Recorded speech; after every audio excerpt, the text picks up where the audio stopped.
Hi all, welcome to this Wednesday meeting of the Ayn Rand Center UK. Today we have a talk, a very interesting talk about Marilyn Monroe and the significance that Ayn Rand attributed to her death. The essay is called Through Your Most Grievous Fault.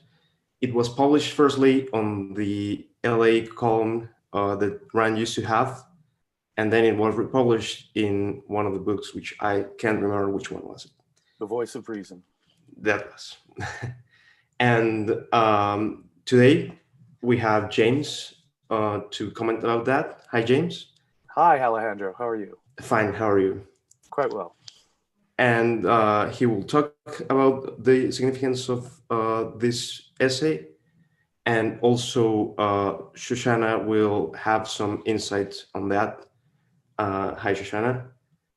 She wrote an essay. Oh, sorry, you gave a talk on Marilyn Monroe. That's right.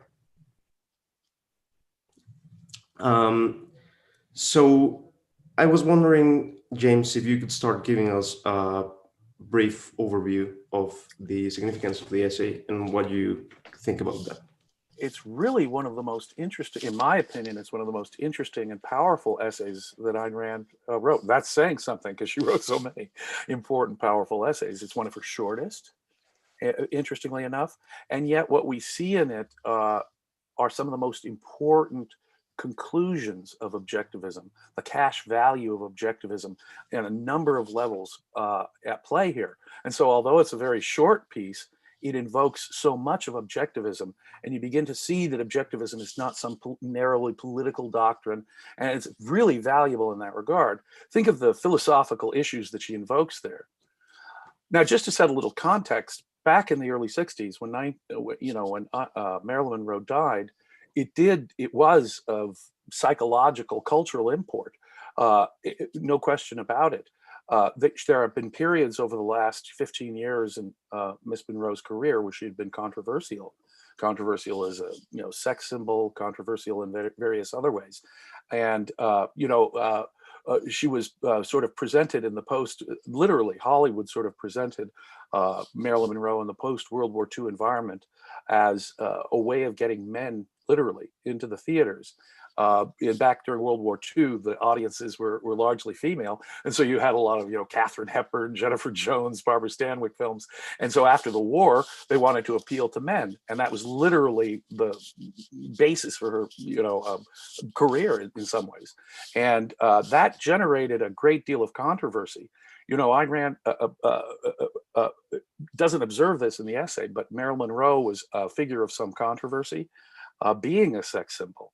And she really wasn't popular with the female audience until after her death, when she's now become an icon to so many women. So in the context in which Ayn Rand was writing, it's a little different than today, where basically the world recognizes the cultural significance of Marilyn Monroe in a way that they didn't really at that time.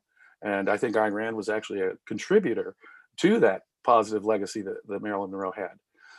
But if you think about the essay itself, Ayn Rand is really addressing several important issues in objectivism with regard to the shocking death of Marilyn Monroe. They involve sense of life, benevolent universe, that sex is good, the nature of evil. All of those important points of objectivism come into play just in this brief essay. And each one of those, I think, is worthy of breaking down a little bit. And I don't know how you want to do this. Each one of those topics is worthy of breaking down and chewing from Ayn Rand's perspective, because you really get a sense of Ayn Rand's notion of the benevolent sense of life. On a biographical note, and maybe Shoshana can help us here too, I think it also reflects a bit of the fact that Ayn Rand was herself married to an actor. She was very sensitive to the careers of actors and the inavailability of good parts and so forth. And so Ayn Rand also brought a certain sensitivity to she'd worked in Hollywood, a certain sensitivity to the whole topic of Marilyn Monroe's career. So all those, I think, are worthy of investigation. I'm not sure how you want to proceed to go about it, but you can see, for example, the way Ayn Rand, her beautiful description of the sense of life that Marilyn Monroe projects. I think that's a really great way to start. The innocence, benevolence, the childlike, you know, optimism, positivity about sex. You know, it really, what that is, the cash value Ayn Rand saw in philosophy, in art. It's, you know, your own Brooke recently said something I think is very, very insightful. Ayn Rand, her philosophy is not really about governing a nation, but helping you guide your own life. And here you can really see that in full force here. The benevolent sense of life is one of the things about Marilyn Monroe that Ayn Rand really appreciated. That is to say, she expected, and this is really one of the most heartbreaking aspects of it, that someone with that kind of benevolence, right, innocent benevolence, that she projected so effectively as an actress, right, that very essence sort of assumes that, sure, I'm a value. People are going to respond to my values, right? They're not going to attack me for my values, for my innocence. Boy, that's really an important point. That sex is good. You know, Marilyn Monroe once said something very, very powerful. She said, yeah, I know I'm a sex symbol. And I really don't like just being a symbol, a pigeonhole, a thing that people can categorize. But if I have to be a symbol for something, at least it's sex, a positive thing. I think what she said is there are a whole lot worse things in this world to be symbols of than sex. And so all those things, I think, are important cash values of objectivism that Ayn Rand is discussing here. And finally, the nature of evil and the cultural context in which we find ourselves. It really, there's really hard to understand the attack on Marilyn Monroe, except from Ayn Rand's perspective. It was an attack on the good for being the good, on values as such, on her innocence, on her positive view of sex. I mean, what Ayn Rand says is true. She was attacked. Joan Crawford famously attacked in the early 50s Marilyn Monroe for her slinky costumes.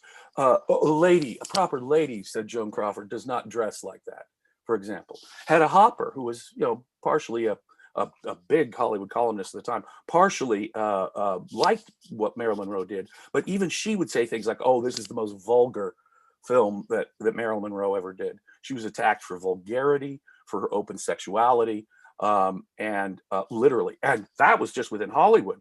The religious the religious leaders at the time were systematically attacking Marilyn Monroe. There were moments in Marilyn Monroe or her own career that were almost heroic. She had a very rough background. At the age of 6, her mother was institutionalized for mental health purposes, and she was declared a ward of the state. And from that point forward, she was basically tossed about among foster parents, spent some time in a Los Angeles orphanage. She was molested repeatedly as a kid, and yet she turned her whole life around, took systematic control of her career. Early on in her career, there was a point where naked pictures that she had modeled for came out, and there were people at the studio saying, this is going to ruin your career. She took it by the horns, admitted to it, said, I needed money at the time, but yeah, I did that. She owned it. And further on in her career, when she wasn't getting the parts that she wanted, she started her own production company. Her own production company. She was not, because of her background, I think, a fragile person, as many people think of Marilyn Monroe, but she was a troubled person with a very rough background. And without psychologizing Marilyn Monroe, it's really the cultural reaction to her that Ayn Rand is talking about, and the way she was attacked, and the negative thing it reveals, the dark underside it reveals about our culture, and their hatred of the good for being the good, right? The essence of it was that she was projecting beauty, sexuality as a positive value. And there were people who literally attacked her on that basis. And I think that is what got Ayn Rand, ultimately. Here you have an innocent, positive, benevolent projection of sex, and it was systematically attacked by its culture. Praised, true, at times, but also systematically attacked by the culture.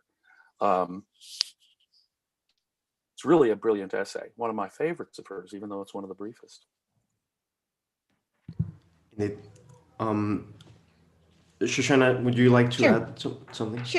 Sure. Well, when I saw that this was on the menu for today, I asked if I could speak a bit too, because a few years ago, I did give a paper about Ayn Rand and Marilyn Monroe at an academic conference. And there, I think that, Marilyn Monroe was a movie star, but people were basically positively disposed to view her well. And Ayn Rand was somewhat controversial. And so in a way, it was a matter of bringing those two figures together. What I think happened when Ayn Rand originally wrote the column is that some people may have thought of her as very serious, and why is she writing about Marilyn Monroe? So there was some job of bringing the two together. And well, I just found out about an hour ago, so I don't have all my documentation with me, but I remember, I think, some things that I think will be interesting for you to know. Okay, first off is what's the actual context for Ayn Rand as a writer in writing about Marilyn Monroe? Well, she's got a column. She has a syndicated column, Philosophy for Living on Earth, and she's doing bite-sized pieces of her philosophy. And this terrible thing has happened. So it's front page news. Marilyn Monroe has died. And most of her columns for the LA Times, which is where she had the column, were about something that had just happened that she was able to discuss in philosophical terms. Now, of course, she was not happy that Marilyn Monroe had died, but I think that she had thought about her for some time, and I wouldn't have been surprised if she'd written about Marilyn Monroe at some point in her life, even if Marilyn Monroe had not died that summer as she did. But she died, and Ayn Rand saw a subject there in looking at Marilyn Monroe herself and what Ayn Rand thought of Marilyn Monroe, and the fact that Marilyn Monroe had been treated in a certain way in the industry and in the press, and the fact that she died. So those three things, the goodness of Marilyn Monroe, the badness of the way that she was treated, and look what happened. And then you can add to that I think Ayn Rand, I don't know that she actually knew her personally, but she had some thoughts about her professionally. And a friend of Ayn Rand's, Arthur Pearson, who was a modest director, had used Ayn Rand in a B picture, B in the sense of it's the second and double feature Hometown Story. And Ayn Rand corresponded with him, and so possibly she had some connection with that role. And also, I think she saw Marilyn Monroe as resembling a certain one of her fictional characters. And maybe you can guess which one it is before I tell you. But she also was interested in Marilyn Monroe's own words as reported in the press, because in her papers, she has articles in which Marilyn Monroe is interviewed and speaks for herself. Now, of course, these were edited, but I think that they were inspired by what Marilyn Monroe had said. And then, of course, the sudden surprise, horrible surprise of the death, which again fit in with the theme of envy, as James mentioned. So to kind of go back with writing the column, that's one of the reasons why I've got a short article here, because Ayn Rand kept her promises and she was limited to a certain number of words. And you can see when she's working on her columns that she sees she's got to cut out some words because it's got to fit in a certain space. And she did that. And she picked the best words. And here there was room for both the treatment, quoting from Marilyn generously and positively, and commenting on her whole career, and commenting on the meaning of the treatment of Marilyn Monroe. Now, I actually, I don't know if I'm allowed, you're the lawyer, if I'm allowed to do a share screen, but this is what the LA Times column looked like. And it was called Joy Crushing Society Caused Marilyn Death. The LA Times, they would put their own titles on her pieces, and sometimes without asking. And actually, at one point late in the game, they changed one of her columns without asking. And let's just say that was the end of that relationship, just saying. But the title she chose is the one that we have in The Voice of Reason, as you said. But during her lifetime, it was also reprinted in the Objectivist newsletter in October 62. So this was, and the title there was Through Your Most Grievous Fault, as you know, which comes from the Catholic prayer. mea culpa, mea maxima culpa. And it's a little elliptical, and she doesn't explain it, but obviously it means that there is ought to be a kind of confession of guilt on the part of anyone who contributed to the crushing of the goodness of Marilyn Monroe. Okay, now I'm going to say just something very, very, very briefly about Marilyn Monroe's career, which is interesting to me, which is that she, as you said, she did try as much as she could to take control of her own career.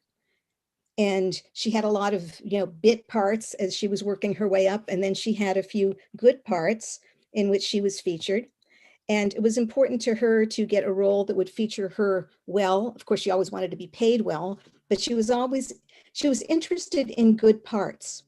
And you probably know the story that when she was in Gentlemen Prefer Blondes, her co-star Jane Russell was paid many times more than she was. But as she pointed out, the movie's called Gentlemen Prefer Blondes, and I am the blonde. And right, and she was very well used in that movie. I mean, I think that got her. She did a good job with what she had to do, and it moved her career along. And I'm going to tell you about another one of her ideas for parts that didn't come to be, but I think it'll get us into, well, basically how she was treated by the world at large. Okay, she was interested, and she let it be said that she was interested in the part of Grushenka from Dostoevsky's novel, The Karamazov Brothers. Okay, she's, Dostoevsky. Now, I thought this was fascinating, of course, because, well, you can imagine how the press made fun of that. This little blonde actress who's, half naked wants to be in Dostoevsky, and they made fun of her for that. I don't think Ayn Rand would have made fun of her for that, because Ayn Rand had read The Brothers Karamazov. And Billy Wilder, the director, who later worked with her on I guess it was Some Like It Hot, he said that would have been a good part for her. The way that Dostoevsky wrote the part of Grushenka, she could have played that very well. But what did the press do? They made fun of her. They said, what kind of idiot thinks that she's suited to do Dostoevsky? And this is a true story that someone asked her about it, in public, and said, Marilyn, are you still thinking of playing the Brothers Karamazov? And she said, no, I want to play the part of Grushenka. She's a girl. Meaning she's not playing the brothers, so it was one of Marilyn's jokes. But I think if they'd actually known the Brothers Karamazov, they would have known that was a good part for her, and that it's not just a punchline that she wanted that part. Okay, that she knew. And she also, you probably know this, that around that time, she went to study in the actor's studio to improve her craft. And she went without makeup and in sloppy sweaters and so on. And this wasn't a publicity move. It was just, she thought, maybe she'll learn something. And so she wanted to be a serious actress. She picked out a good part for herself. I think that would have been a good part for her. And that some of the time movies that she was in were not as good was not her fault. She wasn't the writer. And that she was looking for opportunities.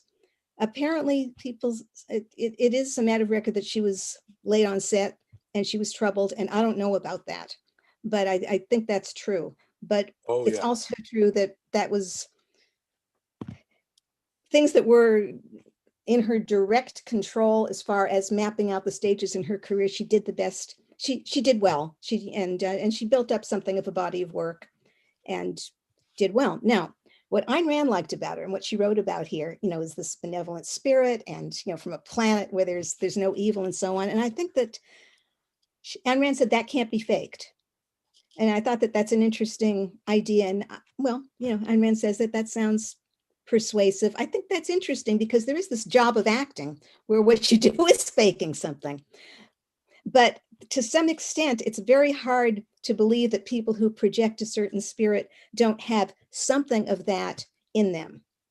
So and it's certainly true what Ayn Rand says is Marilyn Monroe on the screen projected this, and she knew how to do that, whatever it took to, despite her background or what she was doing the day, the hours before she was laid on the set, she showed up and she brought that spirit to life. And Ayn Rand saw that and admired it.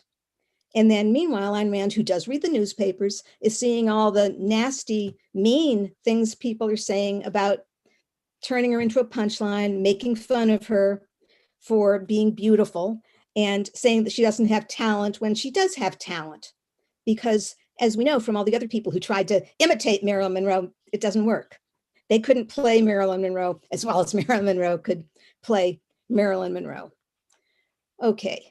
And then, of course, there's the sudden and still somewhat mysterious death. Now, there's one more thing to mention in here, and this is, in my mind, something of an unfinished story. The columnist, another columnist, Dorothy Kilgallen, was a friend of Ayn Rand's, and a little bit of a friend of Ayn Rand's, and she wrote a column about Marilyn Monroe's death, which Ayn Rand had. She had a copy of that, and she also was something of a friend of Marilyn Monroe, and Dorothy Kilgallen believed that possibly Marilyn was murdered, and she was investigating that, and then somehow Dorothy ended up dead too. So if I were writing a mystery novel, I would explain all of those things, which I don't know. And apparently it's still something of an open case, the death of Dorothy Kilgallen. What we do know for sure is that there's an Ayn Rand connection, because Dorothy Kilgallen was on one of those TV shows, and she went on introducing Bennett Cerf, who was also there. And she said, and here's our next, here's Bennett Cerf, who was about to publish one of the best novels ever written, and it's Atlas Shrugged, and here's Bennett Cerf. So she was a fan of Atlas Shrugged. She's a fan of Bennett Cerf. She's a friend of Ayn Rand. They corresponded. And she's the one who wrote a column that Ayn Rand had, and that, actually dealt with some of the same issues about, how did people treat this woman and what has happened to her now? Well, by now, some people have probably guessed that the character I'm thinking of for an Ayn Rand character who is earlier than Marilyn Monroe is Cheryl. Okay. And if you look at the description of Cheryl, it's very sad, right? Because we love her, but it's exactly the parallel theme of someone being hurt by the good in her. And the description of Cheryl is someone who worked her way up, at least as far as New York, from a tough background, who was minimized, who was mistreated, who was disparaged, who was made fun of by society, Jim Taggart's horrible friends, and who just kept trying to do better. Cheryl's even described as, like a kitten, and Marilyn Monroe in that column is described as a kitten. Now we know, Ayn Rand liked cats, but she didn't always write about kittens. And, and here we've got, Cheryl's the kitten, Marilyn Monroe is the kitten. And I think that looking at Ayn Rand's description of what she believes happened to Marilyn Monroe, it sounds as if she's seeing Marilyn Monroe as a live version of her Cheryl. And, if you read through what she writes about her, it sounds as if she's talking about Cheryl.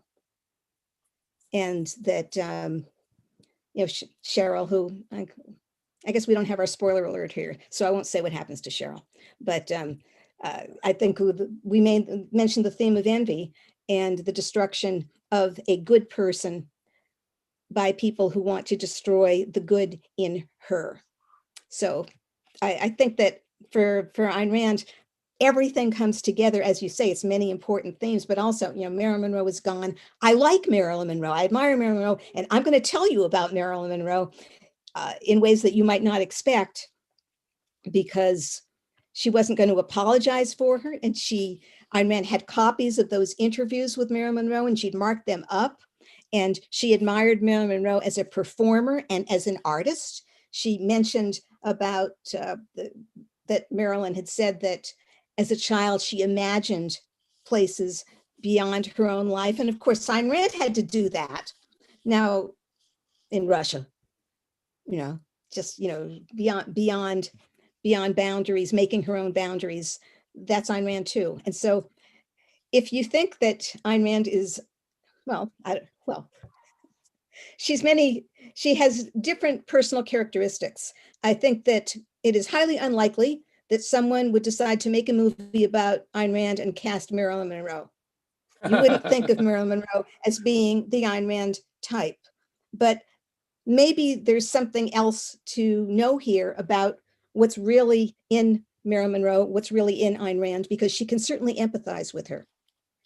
Yeah. And it's as if she understands and wants to speak for Marilyn at this time. So I think that's what we've got. That's a really brilliant set of insights. I am so glad you're with us. You know, there are, I think she would have been aware of Marilyn Monroe's career, I think almost from the start. One of Marilyn Monroe's first important performances was in a Barbara Stanwyck movie, Clash by Night. And it was really directed by Fritz Lang. Directed by Fritz, I'm going to add, directed by one of Ayn Rand's absolute favorite directors. And so I think she was aware. She worked with Joseph Cotton, Niagara, and both of those films were important early roles establishing, you know, Marilyn Monroe as an actress, which she actually did a good job. You know,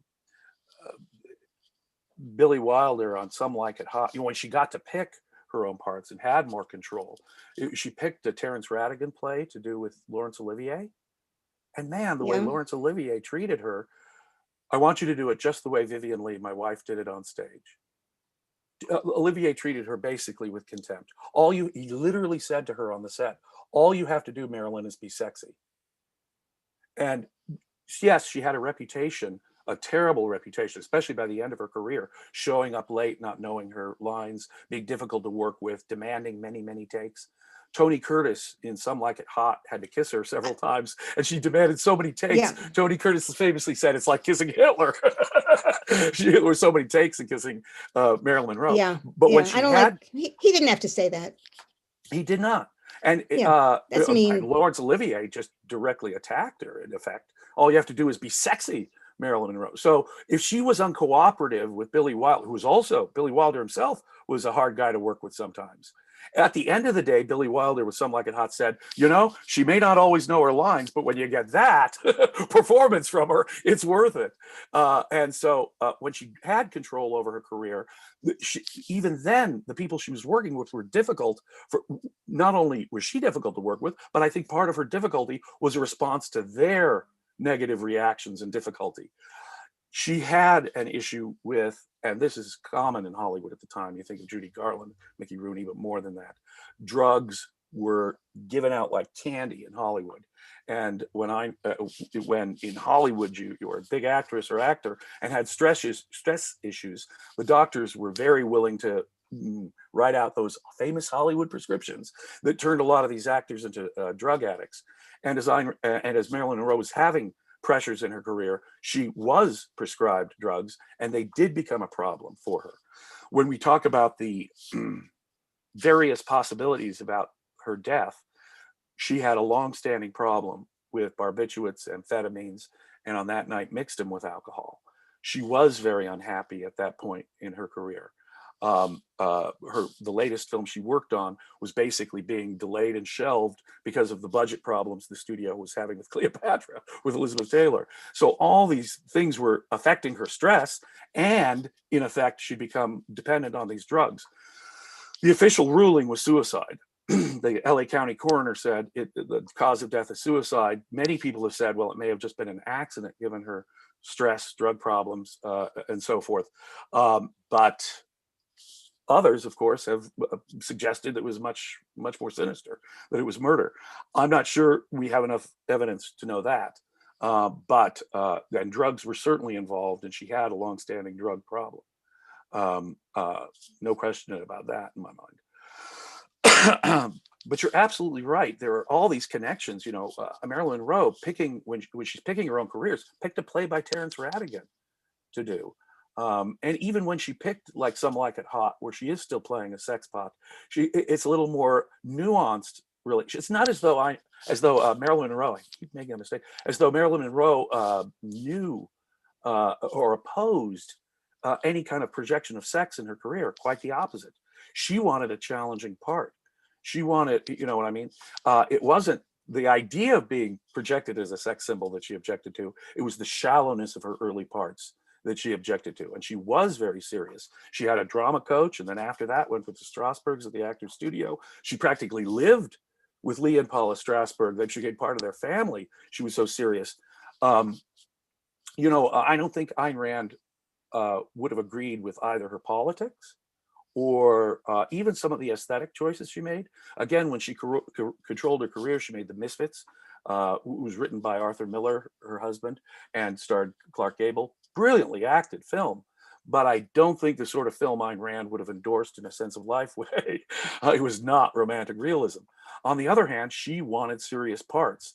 And that performance, even in The Misfits, was a brilliant, brilliant performance. No question about it. She was a serious actress, and she was very frequently dismissed as not being a serious actress. And I think Ayn Rand very much responded to that, the seriousness of her career. I think it also shows something about Ayn Rand's own psychology. Jealousy was just the opposite of the way Ayn Rand approached values. She wouldn't look at a beautiful woman and say, I'm a little jealous, or gosh, I kind of hate her for being so beautiful. Just the opposite of that classic envy mentality. Ayn Rand did not think of herself as particularly beautiful or sexy, yet she could admire that in openly admire that in other women. Jealousy was just the opposite of the way Ayn Rand approached values. And I think the article is a really good insight into that as well. Well, I think it's certainly true that she took great pleasure in Marilyn Monroe's beauty and in her enthusiasm and her love of life and so on. And and as you say, not in any sort of a competitive sense of I want to look like that, or I wish, or as if somehow Marilyn's beauty is a threat to her. What I think is true, just if you kind of go through the different films, is that there's always sort of an interesting story to what she's doing, Marilyn Monroe. I mean, I think that she's being directed, and when she's got a less than able director or a less than able script, we've got problems. I don't think that the what are called the Monroe-isms, like the lines like, I want to play Grushenka. She's a girl, not the brothers. That seems to be a line that she came up with herself, and I think it's very funny, because it's sort of answering the smear as if it's in good faith. No, I don't want to play the brothers. I want to play Grushenka. She's a girl, but so it's a kind of. I think she did have a kind of cleverness to her, but I don't think that she wrote a lot of her own parts, although sometimes it seemed as if she could say them well. I love that scene near the end of Gentlemen Prefer Blondes when her intended's father is talking to her, and he's heard that she's a bubblehead, she's a fortune hunter, and so on, and that she wants to marry his son, and he said, you want to marry him for his money? And she says, no, I want to marry him for your money. And he says, and she's, because it's not Sonny Boy's money yet. And then he says, aha, you're fortunate. And she said, well, a man being rich is like a girl being pretty. It wouldn't be the only thing involved, but goodness, doesn't it help? And if you had a daughter, wouldn't you want her to have all the lovely things? And then he's thinking about this, and he looks at her and he says, boy, they told me you were stupid. You're not stupid. And she says, no, I can be smart when it counts. And then she says, the man she's marrying, she says, but of course he loves me for my brain. And it's cute. Adorable, right. No, she didn't write it herself, but she performs it with a certain style and conviction, and the part is almost even a caricature, and yet she makes it a funny caricature. She's really funny, and of course she's beautiful, and that movie certainly makes her look good, and even uses some of the cliches about her attractiveness. You should see the movie. It's right. No, it's an adorable movie. It's a good role for her. Yeah. Yes. Yeah. In terms of sense of life, Gentlemen Prefer Blondes is actually a very positive film, as opposed to, say, the one I just mentioned, Misfits. There was something. Arthur Miller, let's just say he wrote it, and there are things that husbands do to wives that are not nice. I'm just saying that it was things were not going well between them. No, they were not. You're right. And so this was not, it was it was a script, it was work, but it wasn't something that was going to lead to happiness and good feelings. And then he did after she died, he did something terrible. He wrote a play featuring a character like her. Yes. Just saying. Right, yeah. right, yeah. right. So, well, literary revenge, but. Right. Well, their marriage had fallen apart. She had started a relationship with someone else. He'd started a relationship with someone else, and their marriage basically had already fallen apart as they were making The Misfits, as I understand it. Yeah, it's quite believable. Yeah, I'm sorry. I mean, it just because he was not an incompetent playwright, but he did have some bad values, as we know.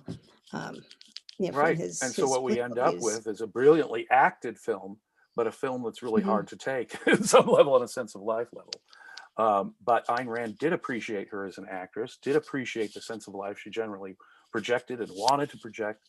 And I think, that's, as I said earlier, objectivism is about living a life. Yes. Right. It's not about some narrow political doctrine.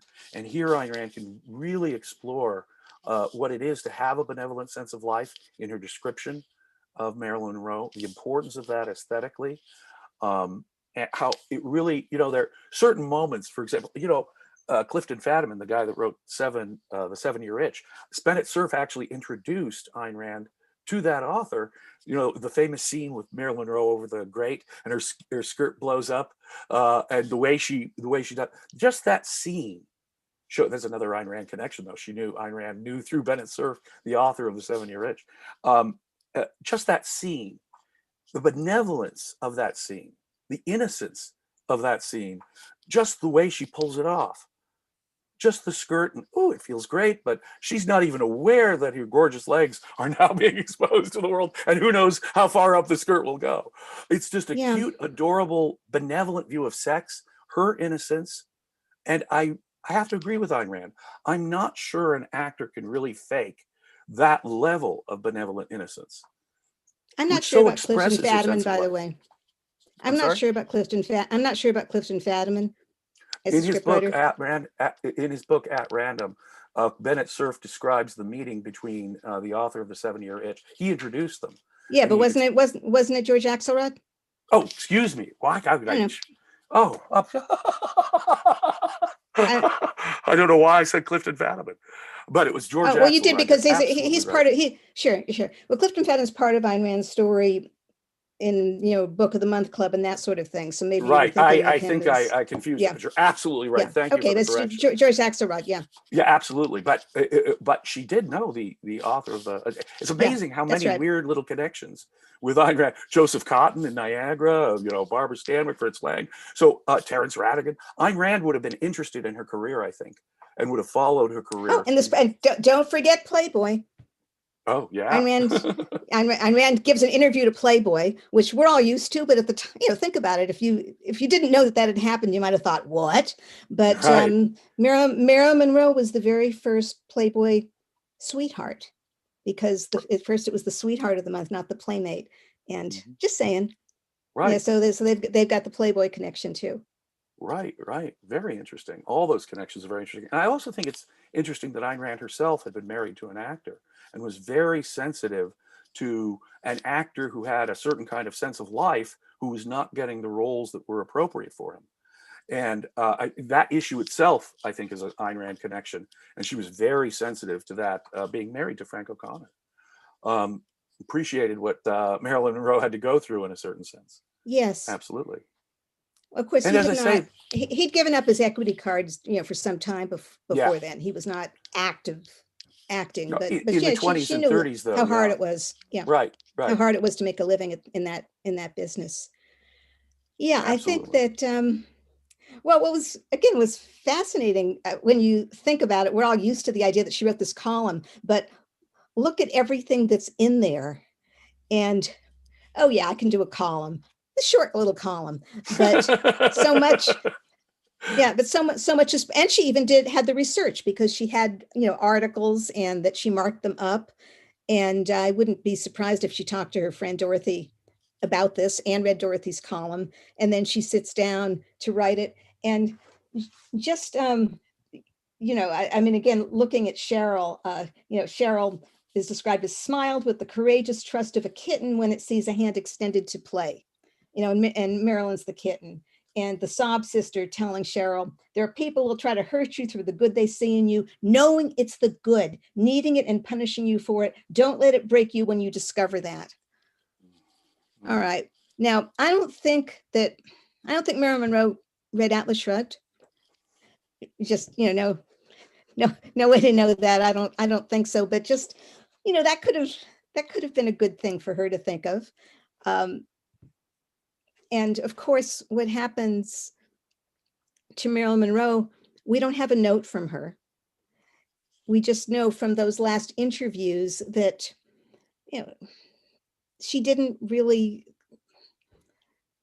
she was surprised and then she was less surprised by the way that people treated her, because she got used to it. It's as if they're talking to your underwear or something, as if you're not a person. Right. And that's probably true.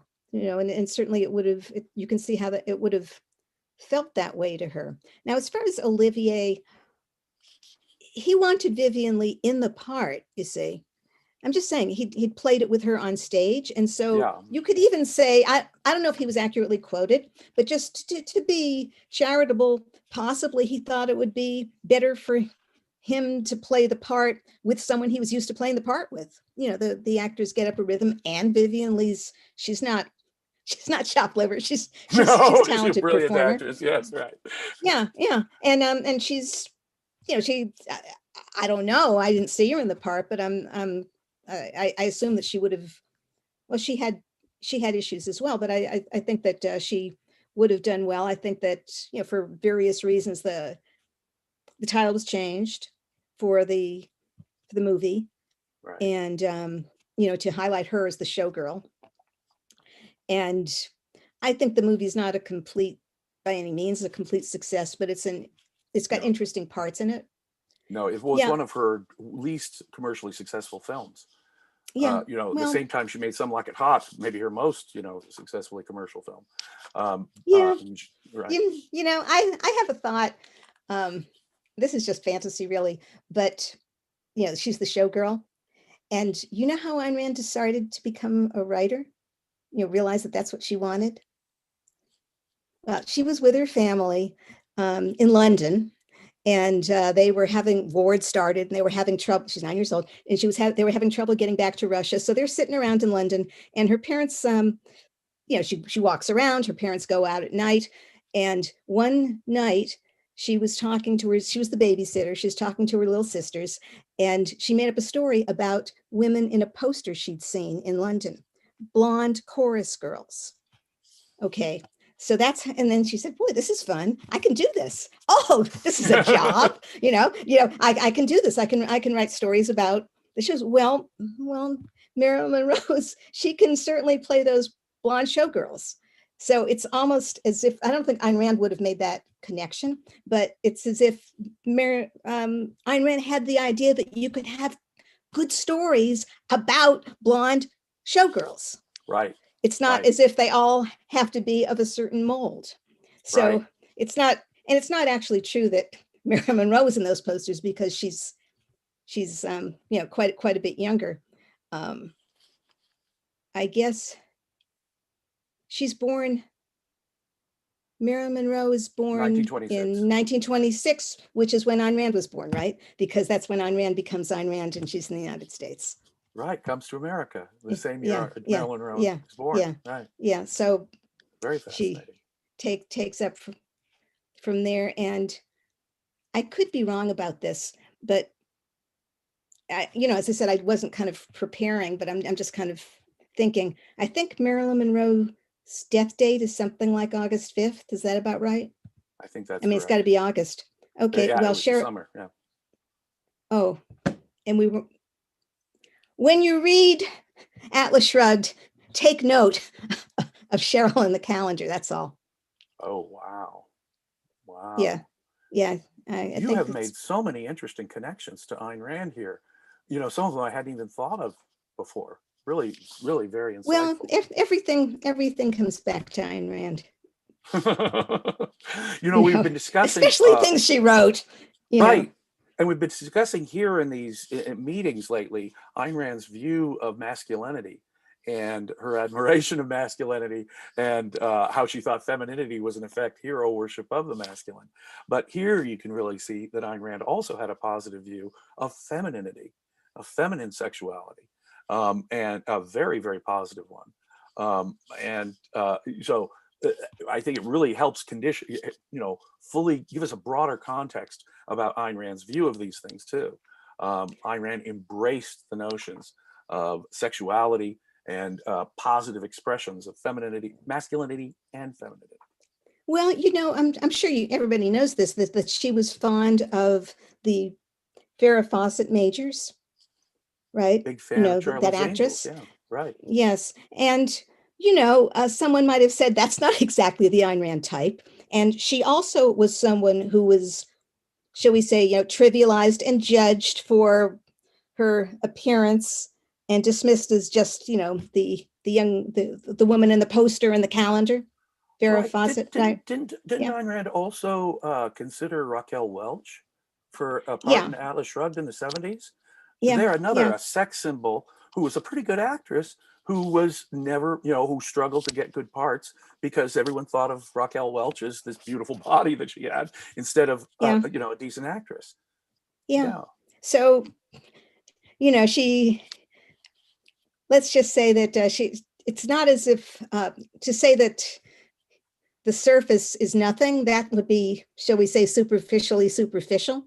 But it's also true that the appearance could connote more than a simple label.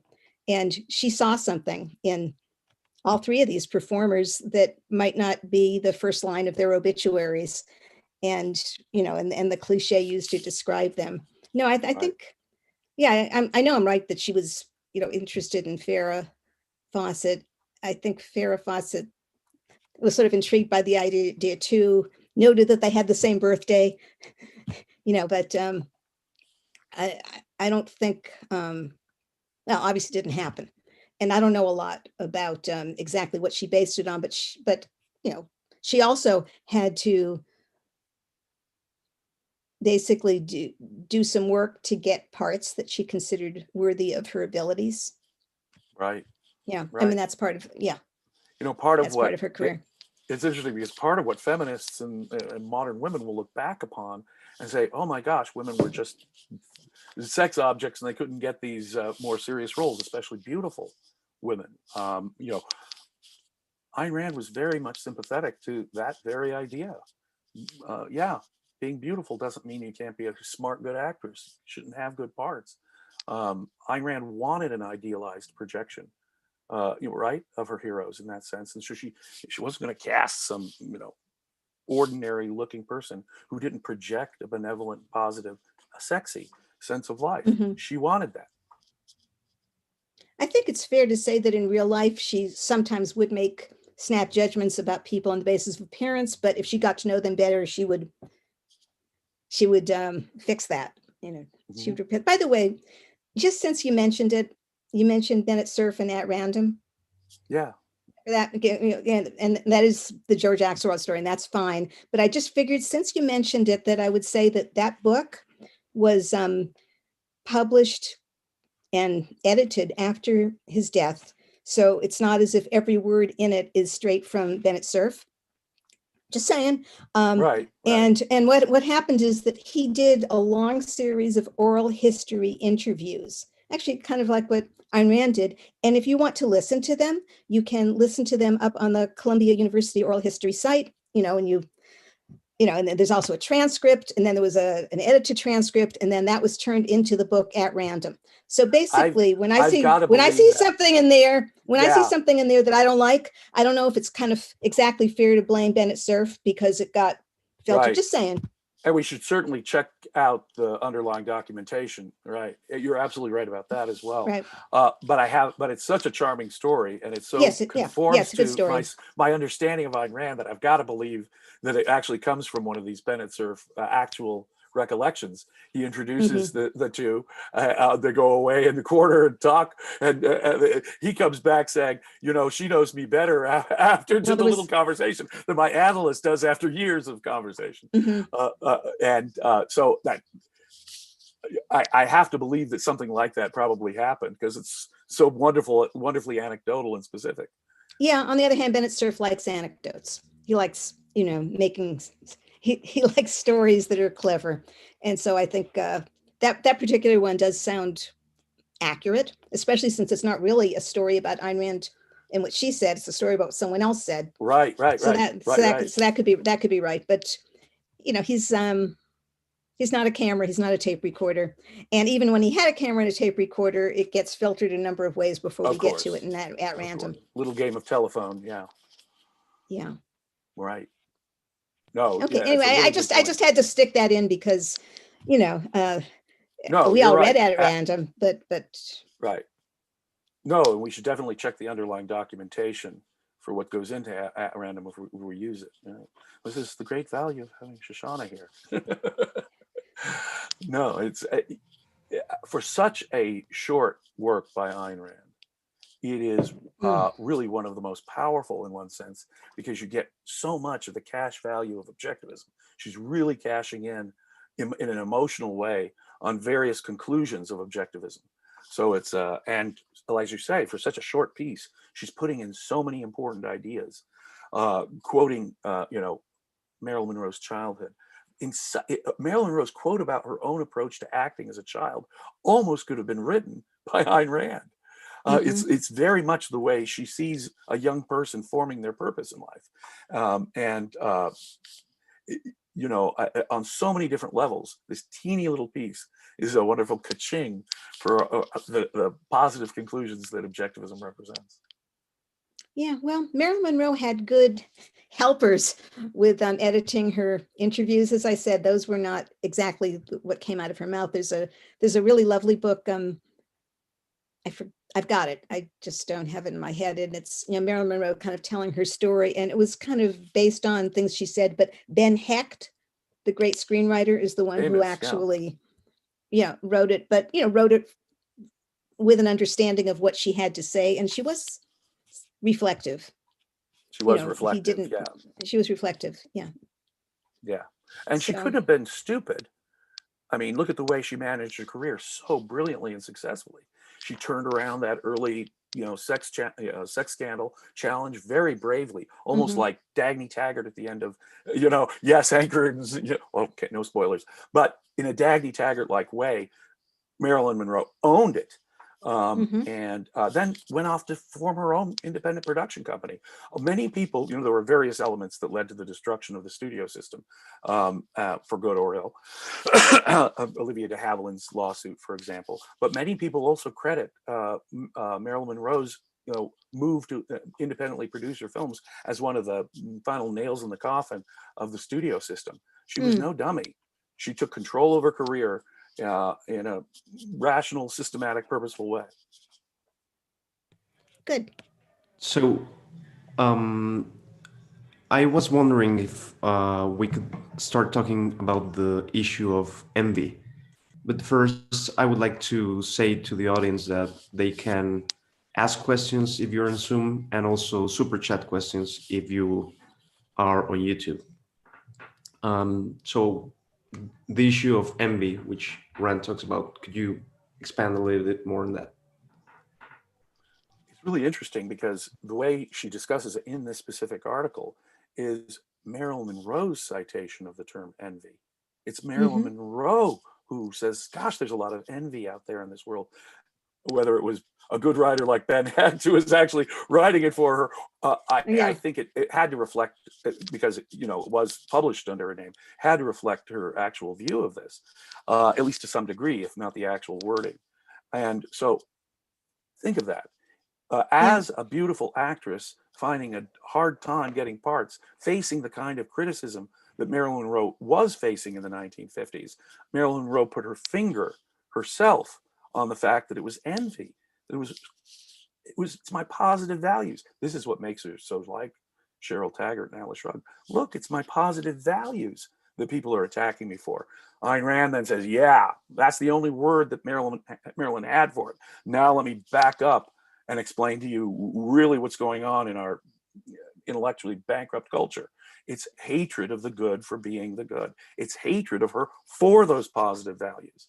And it's a really hard, it's the Dagny Taggart issue, isn't it? It's really hard for a benevolent person to grasp that as really, there are people who are in effect death worshipers. There are really people who are attacking values because they're values. In the case of Marilyn Monroe and Marilyn Monroe's own articulation of it, we have a really great concrete example of it.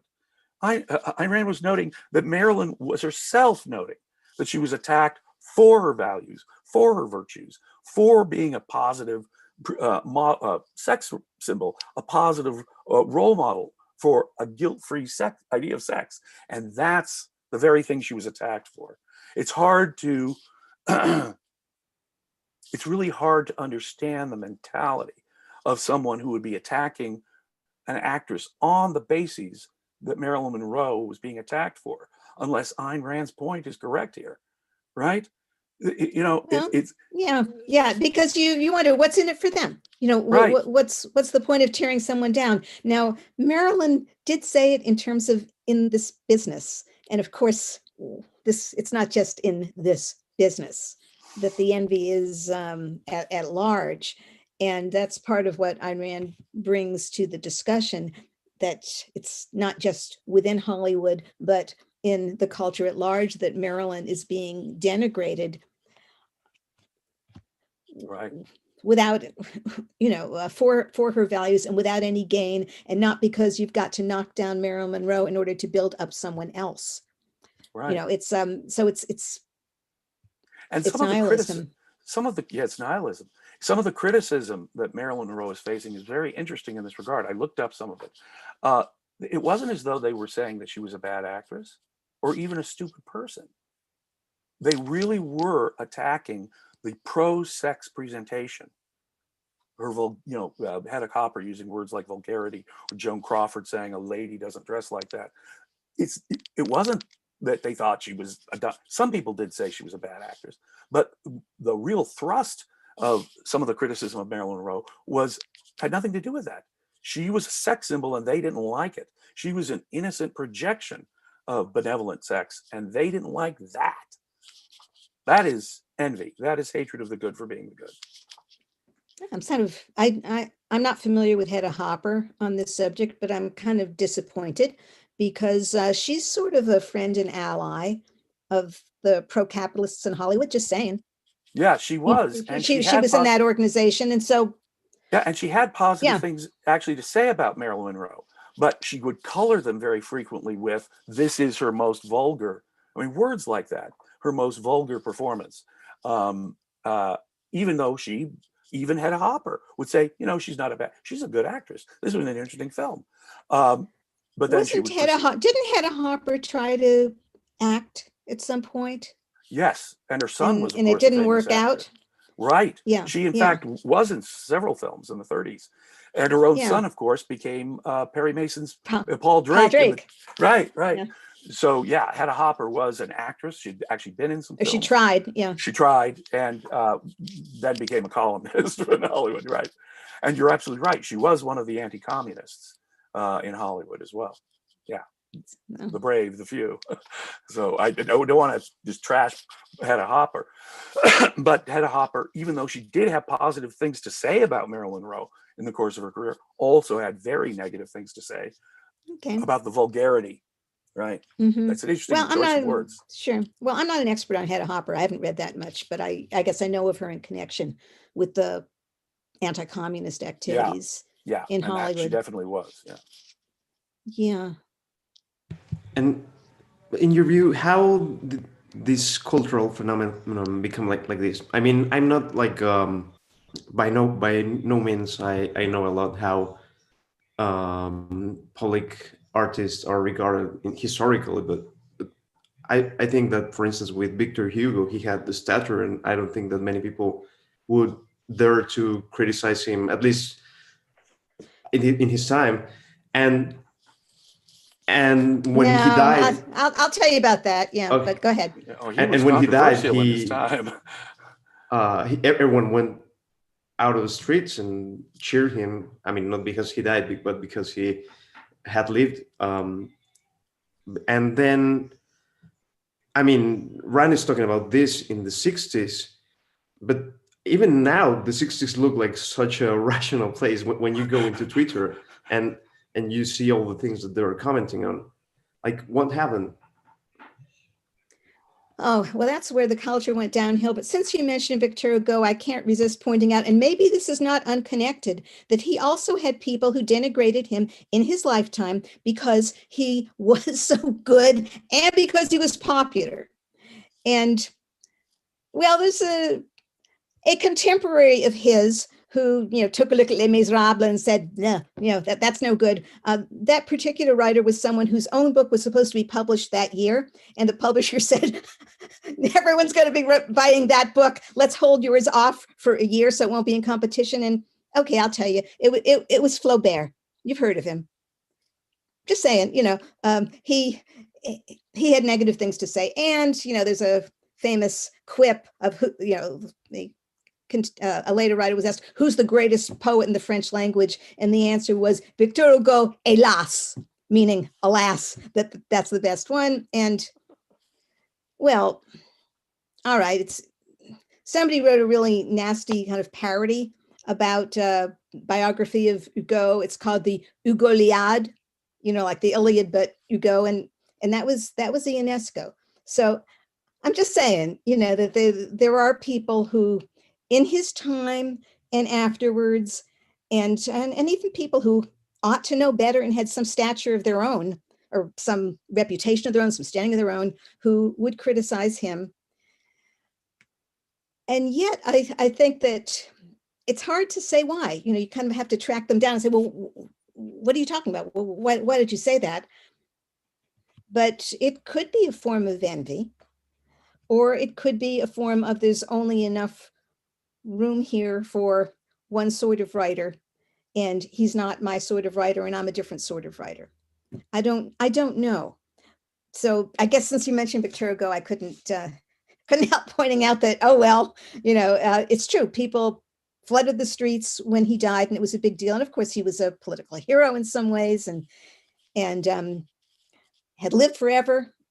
And Les Miserables was, it was such a hit. I'm sure you know this, right? That it was published in parts, and people were lining up to get the latest part in the bookstore. And there was one bookseller that I think hired guards to make sure that the bookstore didn't get stormed by too many people. So he was very popular, but it's also not true that there was a universal endorsement and enjoyment of his work. So we asked the same question. Why didn't they know? Yeah. I'd pick up on something else you mentioned there too. The reputation of actors in going back to antiquity, in the ancient world, in ancient Rome, for example, actors were basically one step up from prostitutes, and their status, their social status really didn't change, much in the course of history, even in Victorian England, right? You sort of you still look down on for being an actress. You're hardly a respectable person if you're an actor or an actress, instead of a serious artist. And Ayn Rand very, very much is not on that side, right? That's an old religious intrinsicist view of morality, and an anti-sex, anti-life view of it on top of that. And, in a sense, right, you could blame any of that kind of mystic intrinsicist, anti-worldly, anti-sex sort of ethics on an underlying envy, right? Maybe that's the ultimate psychological basis of it. So here's Ayn Rand going well, all the way to the other side of that. Here is an artist. Here is a creative person worthy of respect. Thank you. So Bob is raising his hand. I'm going to unmute you, and so that you can ask your question. It's not a question, really. I've got about 5 comments I wanted to make, but I'll just do 3 of them.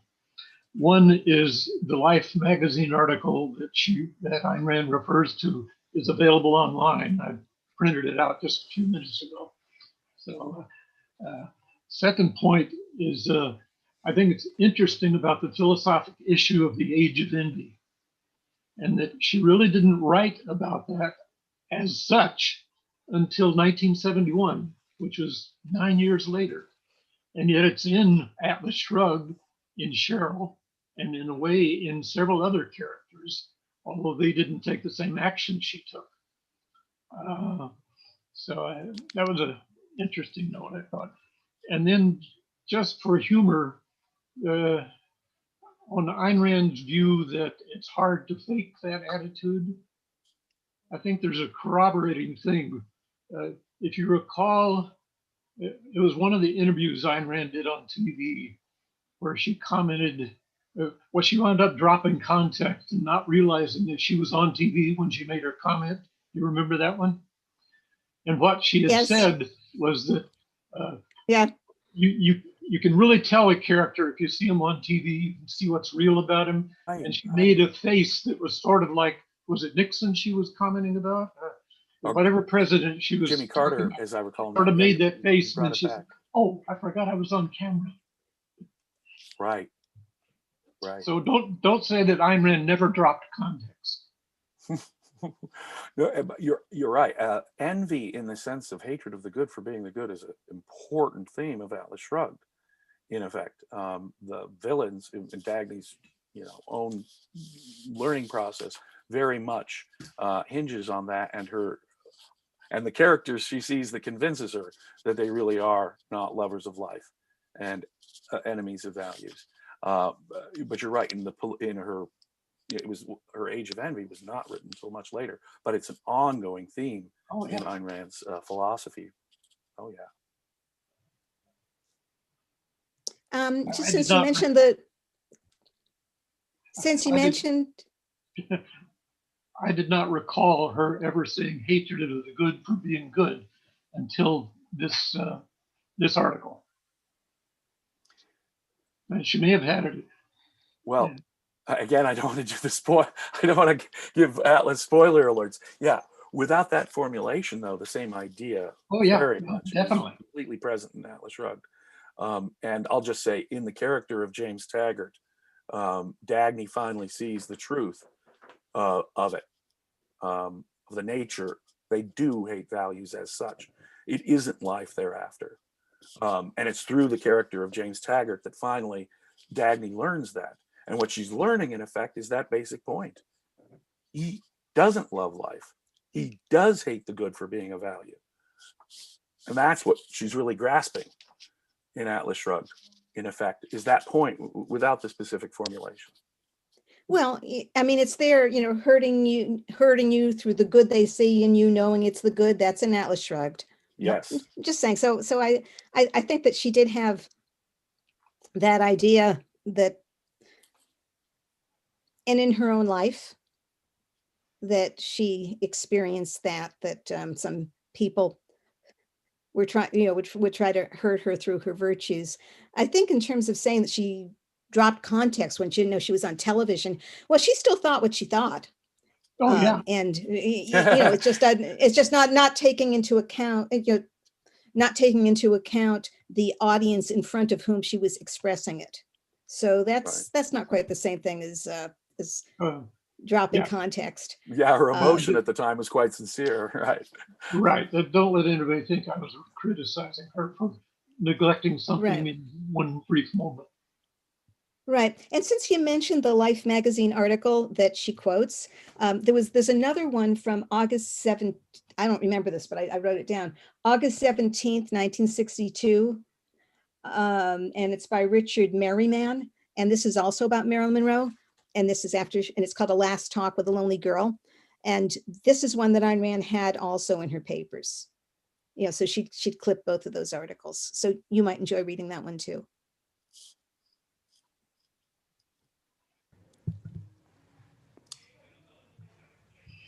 Okay, so we have another question from Zoom. It says, do you think it's possible to untangle the individual and the institution in this analysis. What Monroe represented through her person was symbolic of an image and change that was more powerful and went beyond her person than tries to say that being a celebrity. So Monroe will have had to take negativity. So Monroe will have had to take negativity personally. She would have had no choice, whereas Rand could clearly see the dynamic at play in her posthumous analysis of Monroe, cited. We now have Kardashian and Trumps. These are parallel universes. I don't know if you get the question. I don't think Okay. I do. Maybe you. Well, you do. I think, I mean, I just looked at it. I think that the question has to do with, well, Marilyn's, how she would have taken being attacked from the standpoint of what is she being attacked for? And it's clear to Ayn Rand what she's being attacked for. I think something like that. Okay. Well, I think that that's, well, for one thing, in my experience, when I'm being attacked, it doesn't exactly make me think more clearly. You know, it's just, oh, something's wrong here. Yeah. Except, of course, if it's a constructive suggestion or I've made a mistake, then I can learn from it. But if it's, you know, simply you know, an insult, it can be difficult to process that. And, you know, and what did I do that I could do differently that would fix this? I think that for Marilyn Monroe, of course, it's a somewhat different situation from those of us who aren't celebrities. And I see the question has celebrities mentioned at the end, and I'm not a student of celebrities. But one thing that Marilyn Monroe does say is that people think that when you're a celebrity, they can say anything to you. And this is even worse now, I think, even though I'm not on Facebook and Twitter and all that stuff, but I understand people say all sorts of vicious things, and possibly even, you know, attacking people that way that they wouldn't dare to attack face to face. Right. You know, right. but You're public property because you are a celebrity, and I right. can say what I want to you. Marilyn had a wonderful way of putting that, like they're talking to your clothes or something. Yeah, yeah.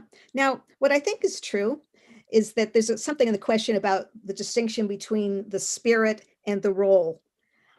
And that, of course, is interesting because I think that's, I'm not an expert on this, but with some performers, we do think of them as their roles.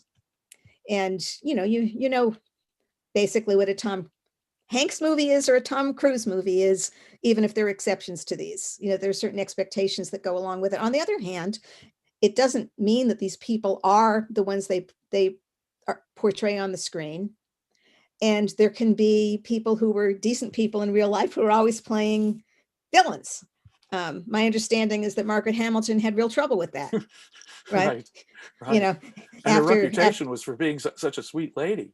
Actually, her personal reputation was for being a sweet lady, and she's always playing the Wicked Witch of the West. Yeah, well, she had a lot of other roles, but that one is a signature. So, but you see, Marilyn Monroe, she got attacked both ways. You know, there'd be cartoons about her, or that she'd be featured in, you know, disparaging ways in songs, or that, as Ayn Rand points out, she was, you know, disparaged when she's performing well. Or what kept coming back to me is people making fun of her for wanting to play Grushenka. Right.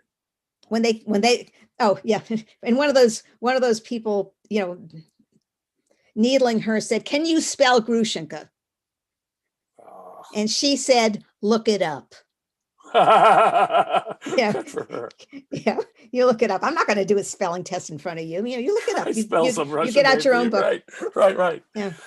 There's something else in the question I thought might have been there that I want to pick up on. Ayn Rand, I think, is, you know, to make the Cheryl comparison complete, Ayn Rand, I think, is implicitly saying that Marilyn Monroe lacked the philosophical defenses that would have protected her psychologically. I think the implication is that objectivism, something like objectivism, or at least some of the ideas of objectivism, might have really saved Marilyn Monroe from this. To draw out the parallel with Cheryl. What's the problem is that Marilyn Monroe is not a philosopher. She's an actress trying to do her best job as an actress, being unable to understand the ethical and psychological context that she's working in, getting to it, groping with some really good concepts that are getting close to it, but really being unable to understand it is the final straw, if you will, the thing that would have made life so painful she would turn to drugs or maybe even suicide. What Ayn Rand, I think, is saying is that philosophy can be our salvation here. Don't let your fire go out spark by spark, right? Ayn Rand is saying that philosophy can be the important psychological defense you have as you're fighting your long-term battles out in the world, and that in this culture, we're particularly vulnerable to the kind of tragedy that Marilyn Monroe had if you're a virtuous person, if you don't have the intellectual ammunition to defend your own sense of life and psychology. Yes, I think that's true. I think it's also true, as I said, that there's I'm not an expert, far from expert on the death of Marilyn Monroe, but there seems to be some confusion about some of the facts, and not just what you said about did she take the overdose deliberately or accidentally, but exactly who was there and what happened. And Ayn Rand's friend Dorothy Kilgallen thought there was a problem and was looking into it, and then somehow she died too. That does sound I don't know. mysterious, but I'm not sure I'm willing to think that. I'm not sure I'm willing to. I mean, it's possible. I'll give it that epistemological status. Honestly, looking into it a little bit, there are going to be unusual things that happen in the investigation and the autopsy of such a famous person by the LA County coroner. She's not alone in that. So some strange things happening is not unusual. It might have been a coincidence, the other death, maybe not. But we do know that Marilyn Monroe did have a longstanding drug problem and was experiencing severe depression at the time. Those true. are givens. Mm-hmm. So, but I don't think Dorothy did. Right. So, and I believe just a few years ago, that was an open case. Right. So, right. and Well, it is interesting. And it is, just, I mean, there's a sense in which with a fictional character, we've got all the information we need. And with real life characters, we have to go digging. And is this thing that looks like information is actually information, and trying to figure things out. Yeah. I think that, this is a first draft of history in effect, when Ayn Rand looks at what is in the newspapers about Marilyn, and she speaks about the things that she knows. And there is definitely some kind of tragedy here. Yeah. Right. And she leaves it open. She's not quite sure what the cause is, right? But the two ideas that were foremost on people's minds at the time were, was it an accidental overdose, or was it the suicide the LA County coroner said it was? We do know that she had a mixture of fatal drugs in her system. Okay, so we have more questions? I have one. You mentioned the essay, The Age of Envy, which is clearly an exposure of this whole phenomenon in the broader culture. So I was wondering if you could expound a little bit more on that, and maybe, given that you suggested that maybe Marilyn Monroe had some sense of what that view was, or that kind of cultural phenomenon was. Just in the way Ayn Rand presents it, she's suggesting that, Marilyn was onto something, but she really didn't understand it. She says this is the best word she had for it as she proceeds to go on, which I think connects with what I was saying earlier. Marilyn just simply didn't have, the right philosophy that might have saved her or defended her. And of course, that philosophy would have been a philosophy of life, of, a positive orientation towards values, right? And that's exactly what envy, right, is psychologically making impossible, right? In my own case, for example, as I'm a young person overcoming Christianity and the altruism that I was raised with, I would find even after I had the philosophy, a better philosophy, Psychologically, there would still be this nagging sort of, hey, but that's self-love, or aren't I being selfish? Just in an emotional way. It took years for me to overcome that, even with a better philosophy. Envy is, as I say, a very hard concept for a benevolent person to really grasp, right? It's as hard as the lesson of Dagny Taggart and Atlas Shrugged, without any spoilers. To really, for a benevolent, optimistic person, to believe that people really are motivated by death, right? By anti-values, not pro-values, is a hard thing to grasp. It's really hard to get your head around the idea that there are people who really have this inverted, perverse sense of values, the hatred of the good for being the good. It's a challenging concept, I think, psychologically, for me, myself, for a benevolent person to really grasp the psychology of evil, but as I say, it's hard to understand certain things unless that is absolutely true. What can possibly explain some of the attitudes that mystics and altruists take if it really isn't just a smashing of values as such? You know, this desire not to have people exceed too much or get too rich, right? Because it's not fair to all the rest of us, really comes down to hatred of life, you know, an assault on values as such, when you really think about it psychologically. So while it's a difficult idea to understand, Marilyn is a really good example of it, and her own innocent groping toward that, gee, it's envy. You know, they're really attacking me for my values. And Marilyn is having a hard time grasping the nature of evil, the psychology of evil, almost in a Dagny Taggart way. Really? There are people out there like that? And I sure know from my perspective it was. You know, there's jealousy. And sometimes people take envy as being synonymous with jealousy. And I think that jealousy is easier to understand. Someone else has something, I want it. Okay. And yet envy is someone else wants something, I want that person not to have it, even if I don't get it. And that actually is a hard difference, but in language, people sometimes, you know, use them synonymously. I teach literature, and so sometimes that's something I want to get across in the classroom. You know, the bad kind of envy, the envy that isn't jealousy. And I say it's sort of like you got two kids, and one of them has an ice cream cone, and the other one comes along, and I want that ice cream cone. I'm taking it. That's jealousy. I don't want you to have the ice cream cone. I'm throwing it on the floor. That's envy. Okay. And I said, no, why would anybody do that? Why would anybody want the ice cream cone to hit the floor instead of to be eaten? You know, and people can sort of see that, well, it's because, why does she have the ice cream cone? Why does he have the ice cream cone? And I said, you know, what does that mean? That you're thinking that somehow your life is better if somebody else loses the ice cream cone.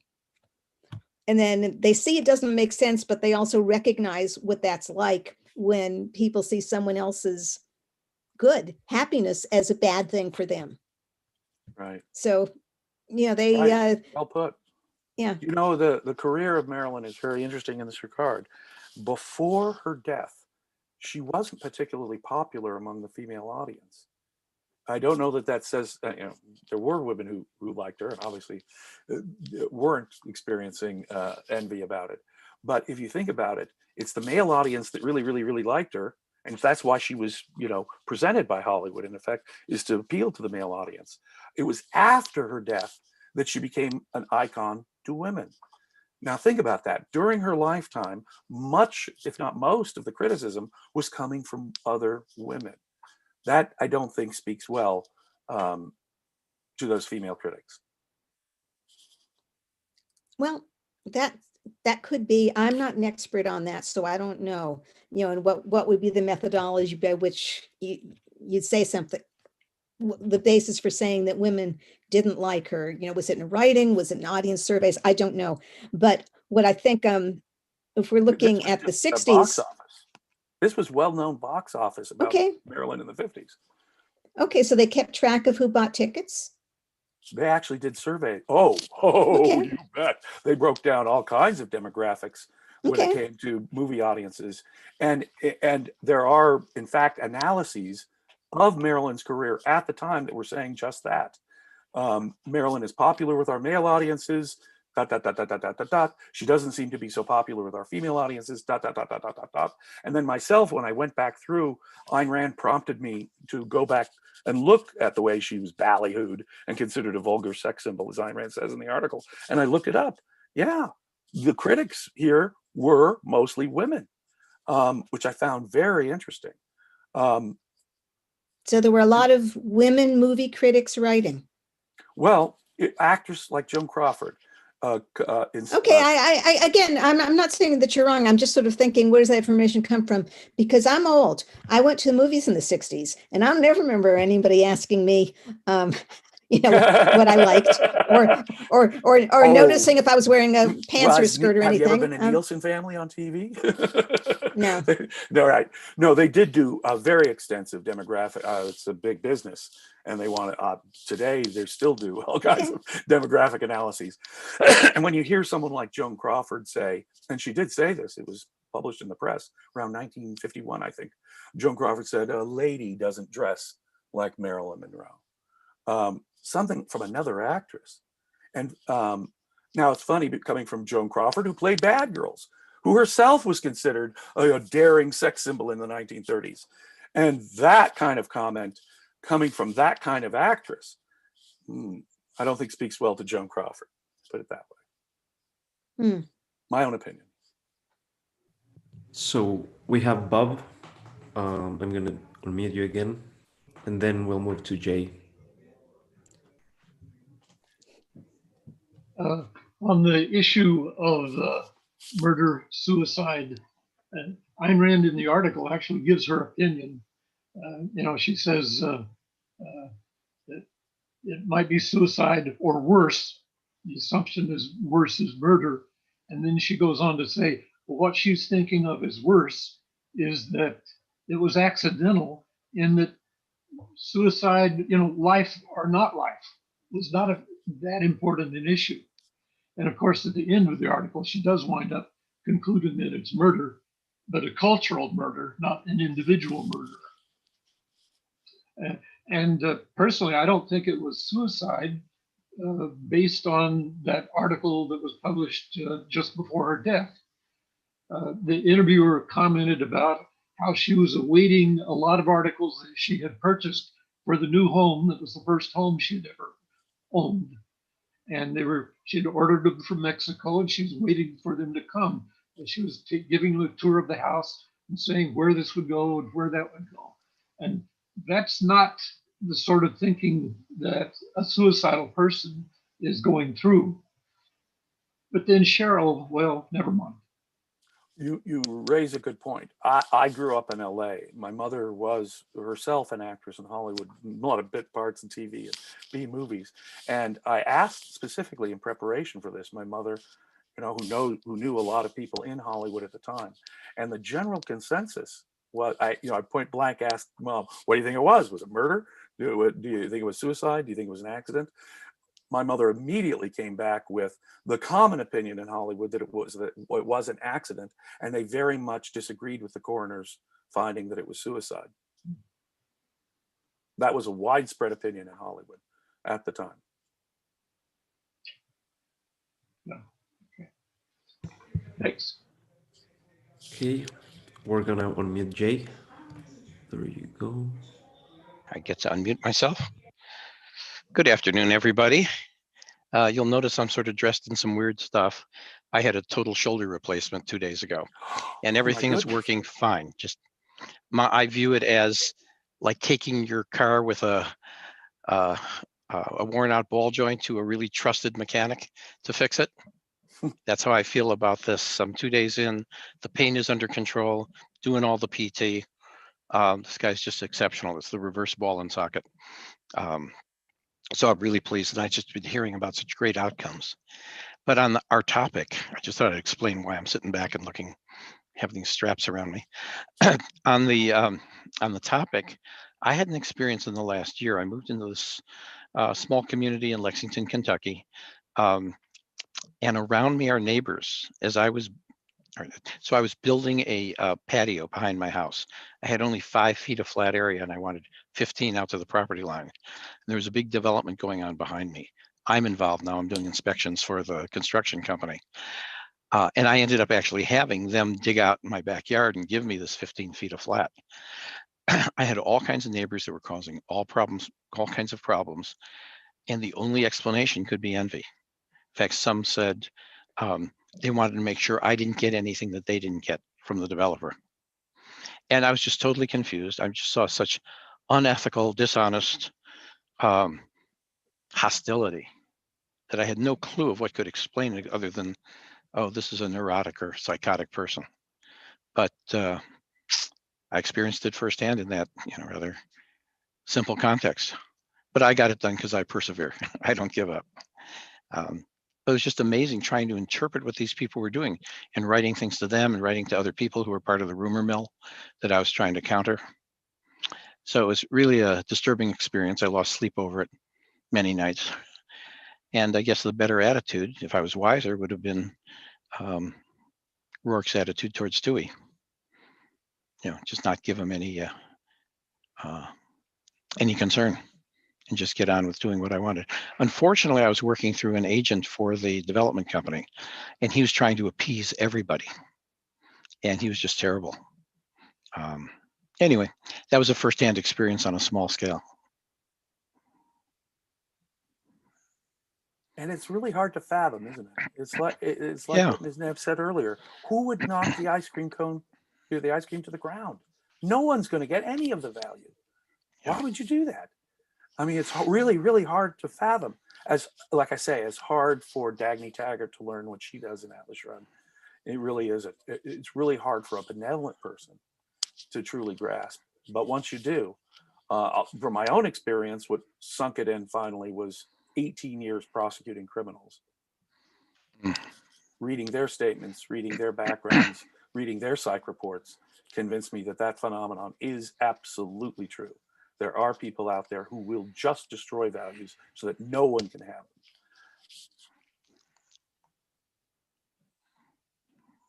them. Okay, I think that was the last remark. I was wondering if James and then Shoshana have any final comments on this. Oh, Don't sorry. we have some more hands? Yes, there's some one hands. more. Yeah, sorry. Just Stephanie has just raised it up. Let me unmute you. Hello, thank you, Shoshana and James, for wonderful presentation. So many little tidbits that I learned about Marilyn Monroe and about Ayn Rand. So thank you for that. On the topic of envy and experiencing it firsthand, I had that when I was at the court. I realized that my immediate boss and other judges were very, very envious of the job that my judge and I were doing with our little mini department that we put together to help the settlement approvals for people under disability. You're talking incapable adults and children. And we did such a job, the two of us, to improve the efficiency and the way things were getting done and the improvement. And they just did everything they could to tear us down, to try to destroy it. And I mean, this is like in the courts. You're talking judges and bureaucrats. They were all against us because we were doing a good job. And when you experience that, things just don't make sense, the kind of actions they're doing. And you really understand that it's coming from nothing else but envy. Right, you're doing too good a job. They didn't want to do it. They didn't want the job. But it's a threat to them, you see, because you're doing a far better job than they are. How dare you do a noticeably better job? It even goes back to the Fountainhead. I just had that thought, as Ellsworth Toohey is appealing to these associations of architects to get Howard Rourke at the end, right? You see his buildings, they can't stand up again. Now look at your buildings. You can see why we have to get rid of Howard Rourke. A direct appeal to their envy. Even in the Fountainhead, you members of this architect organization, your buildings aren't nearly as good as his. Can your buildings really exist in the same city with Howard? Well, you know what to do, folks. Go get Howard. Let's get the pitchforks and torches out. Yeah. So it really is important to make just a second. I want to say one more thing, and then you, Shoshana, is the distinction, to keep it separate, because jealousy can come from a good place compared to where envy comes from, because jealousy can be a motivator where the person says, I want what you have. I can figure out what to do. Like, you can take that as a motivator and turn it into something positive. There's nothing positive you can do with envy because it seeks destruction. So making that point in the wider world, and to get people to recognize that they're not synonymous, they're opposites, is really, it could be something, because there's so much envy in the world and it's being used as a motivator just to do evil. There's nothing good can come of it. Okay, that's all. Go ahead, Shoshana. Yeah, no, I think that's right. I think it's an important distinction. And yes, it's something that unfortunately we see in politics, a lot of bad politics motivated by envy. I'm thinking about the example from the Fountainhead, and there it's almost as if, well, at least there's some, if in fact, there are only a certain number of buildings that can go up and works are better, and therefore the incompetent architects wouldn't get any work. That's not actually as bad as people who aren't architects at all and just want those buildings to come down. Because of course they're not entitled to the jobs in the sense of entitled if they can't compete. But it's almost as if some of that comes from a cleaner place, comes from the jealousy place. Right, in the sense they want to build the buildings, even if they know they're inferior. Right. But it's just that awareness that we know we have to get rid of Howard because he's a better architect and would make us look bad. Yes. Yeah. So there's a part of envy still working there. Yeah. Yeah. But you're right. It is a big difference. Yeah. Yeah. If Ibsen's a good playwright, there's no room for Ike. Right. Yeah. I think Jay has a follow-up. Let me unmute him. Thank you. Yeah, this is fascinating. I got in a little late, but I'm really enjoying it. Yaron had a program on today talking about the fixed pie and the root cause of the political situations we're dealing with today and the anti-conceptual state of the world. But the point that's applicable here and to Stephanie's example is there being a fixed pie. So if there were only so many buildings to be built, they were fighting over that few number of contracts that were on the table. So yeah, I mean, that's a different context than just wanting to destroy the good for the sake of the good. That is true, but why would you single out Howard Rourke instead of any of the other members of that association, for example? They're all in competition with each other, but it's Howard we have to stop because his buildings are so much better than ours. Mm-hmm. So, well, that reminds me of, I'm sorry, my head isn't working as well as it might with the drugs I have on board. I had a point in mind, I'm trying to articulate it. It's really that we can't coexist with that because it embarrasses us. It shames us because the quality is so clearly different, clearly better. And we have to stomp it out to protect ourselves from facing that fact. Well, that's about standards. Right. right. That's about someone whose quality and competency makes clear the standards. And that also can be something that if people can't handle the truth, don't want to see the truth, then they don't want to see that. And I was thinking also in showbiz, in the arts, where sometimes you get this hatred of the person who's on top, or in sports, the hatred of Tom Brady and Bill Belichick, or whoever's on top, whatever's the top team. Some people love to hate the Yankees. So that's a variation on that. Yeah, it comes up in so many different ways, doesn't it? Yeah, it's not something I think about very often, but when you run into it personally, it's just so confusing. And I would. It's just a symbolic value pursuit, an almost aesthetic value pursuit in sports, and yet even their emotions are fired up about how dare this guy, be the MVP 2 years in a row or something. Yeah, you do get that sense, don't you? And there it just really does feel like hatred of the good for being the good. Why should you resent the guy just for being the best? Yep. I think that's it. Yeah. So it's all around us, but I think those of us who are benevolent are inclined to say, oh, that's immaterial noise from jerks, and let's move on and find something more valuable to spend time on. Right. But it's actually a very important ethical and psychological principle at work here, right? Yes, and when encountering it, what can you say that's useful that isn't just more jabbing back? I mean, to explain the principle seems like the right thing to do. I wrote an awful lot on my situation with the patio development in a neighbor who I thought was just nuts.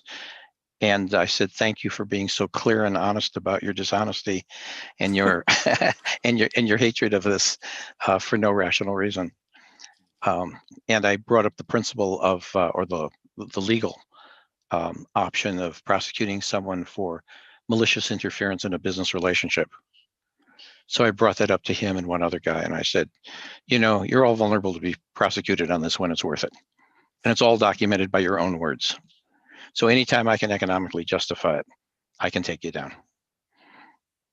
So that was my best attempt at justice in this, under the circumstances. Now that guy doesn't talk to me anymore, but interestingly, his mother was a landscape architect, and he does, I mean, he's the kind of person I would have thought would have been a friend. He just moved in next to me 2 years ago, a year and a half ago. And I just saw all kinds of good qualities in him that I thought, oh, this guy's going to be interesting. We pay attention to the same things, attention to detail, caring about design. He really has done nice things with his house and his landscaping. And then he does this. So the reason I bring that up is after it was done, he actually said to me, I'm embarrassed now by how ugly mine is, and you've done such a beautiful job. And then I also handled the water problem we have. I have 150 cubic feet of gravel with ground cloth above and below that can handle any water that comes in there and direct it down a French drain. It's hard to be a full-time hater of the good for being the good, isn't it? I guess so. I mean, it's really inconsistent with actually living a life, isn't it? And so you find someone who's a perfectly consistent death worshiper, they're not going to last very long. And so, yeah, it's interesting where, you know, in the course of an ordinary life, where it will stand out psychologically, you know, in people. Now, on that issue, it really, why are you hating that value for being a value? Yeah, and it can be a hit and miss thing based on the person's psychology, but because I don't think a person can really be a consistent hater of life and live very long.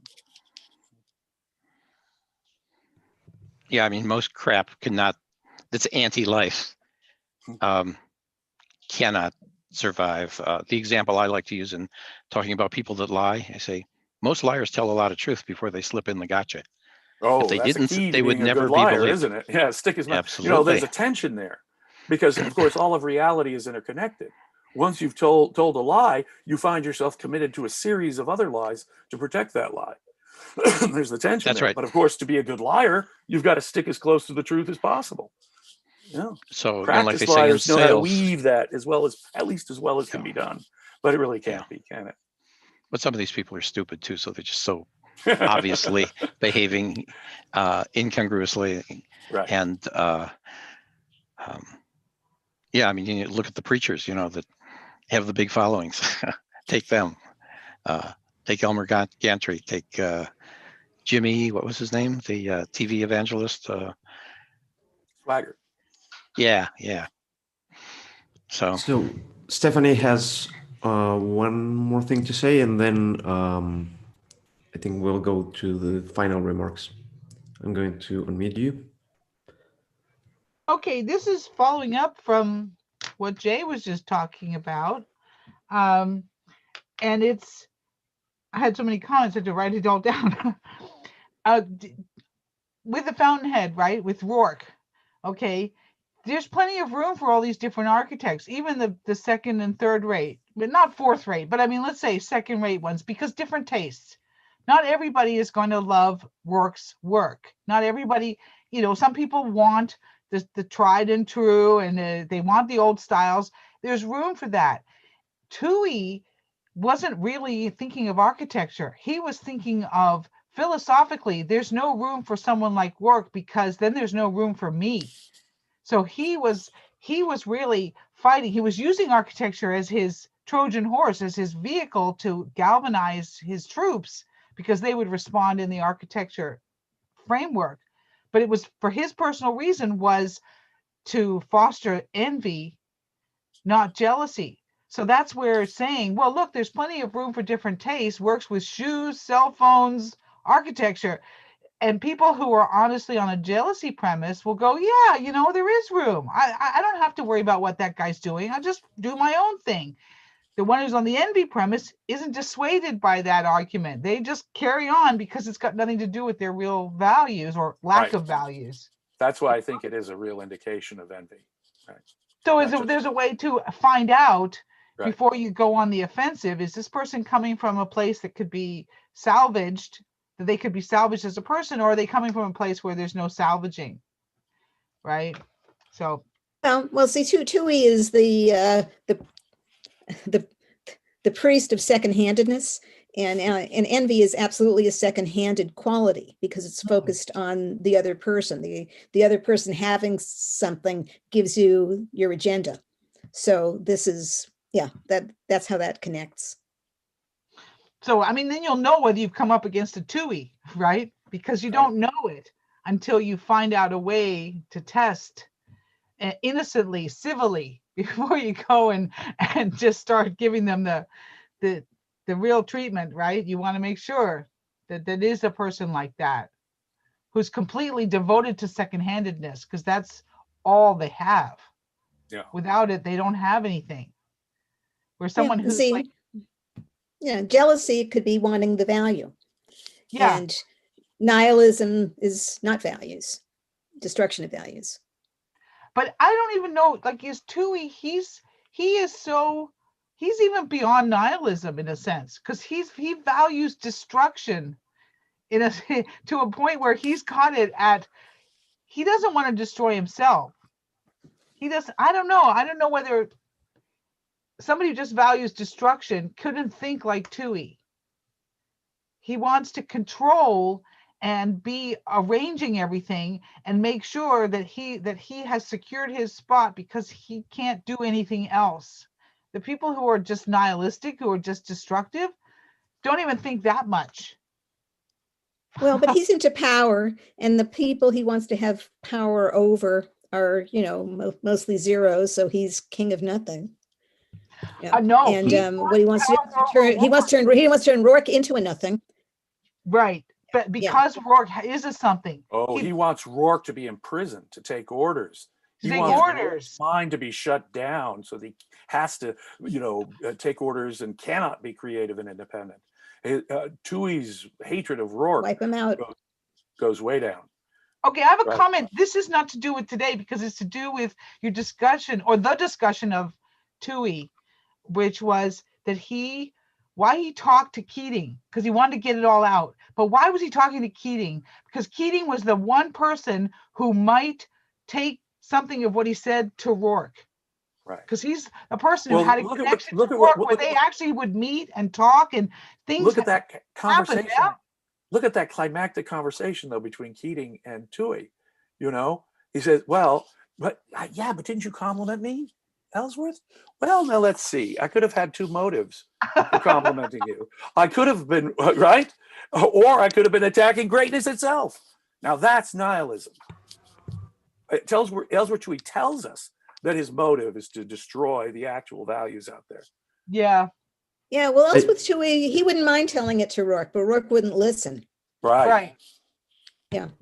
But so I was just wondering, what did you think of that? That is, as to choose Keating as the person to tell, because Keating, he starts to tune out after a while. It's just too much information. His crow gets overloaded pretty fast, right? This is abstract concepts that are beyond him. It's no longer about him.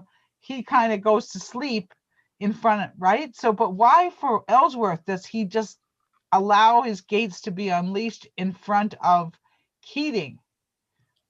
Like, why would that be? For a psychology reasoning. Well, his nihilism, his hatred of the good for being the good, Ayn Rand takes all the way back to Ellsworth through his childhood. She gives Ellsworth a developmental psychology that shows early on that this kid is motivated, right, against Turns positive the values. hose on Johnny Stokes. Yeah. Exactly. He's against positive values, right? So we have to move on. I must interject that the Ayn Rand UK made a really interesting series of on the Fountainhead called "The Psychology of the Fountainhead." I think characters featuring Shoshana actually. I truly recommend them. I've learned a lot from them, and I think many of the issues are talked here. So I was wondering if either James or Shoshana had any final remarks on the essay, on the discussion. Well, I would just say that it's been a delightful afternoon for me, which I did not expect in any way. I didn't know that I was going to be talking about the Ayn Rand's essay on Marilyn, and yet, you know, with a writer as great as Ayn Rand, you can put your finger down in many different places and get to everything else, which I think is remarkable. You know, it's she didn't write anything small. No. Just in size, just in length. No. I guess I'd echo that. It's what you see in this brief essay, as I said earlier, are so many of the most important conclusions of Ayn Rand's philosophy in operation in this. The most important point, I think, that's the takeaway, is Ayn Rand's benevolence, Ayn Rand's love of life. You know, it screams from every page of every one of her novels, and it screams from every word of this particular essay. She was benevolent. She loved life. She was not envious about values. And she had a very positive vision of the world. And she believed that it really was the philosophical misunderstandings of the world that were the basic cause of its misery. And so if anyone ever says, you know, the nasty critics of Ayn Rand say, oh, Ayn Rand was a rotten, you know, malevolent person, this is one of the things I point them to. No, Ayn Rand was a lover of life and positive values and had a vision for peaceful, positive, mutual admiring, you know, as the mutual admiration for one another's values, as her vision of what life could be. There was nothing malevolent about Ayn Rand at all. And here you really see some of the core of Ayn Rand's benevolence at its best. Perfect. And yet, Thank you of very course, much. Ayn Rand she also got attacked for the good in her. Yeah. So she's Marilyn Monroe too. Right. That's it. Thank you very much for everything.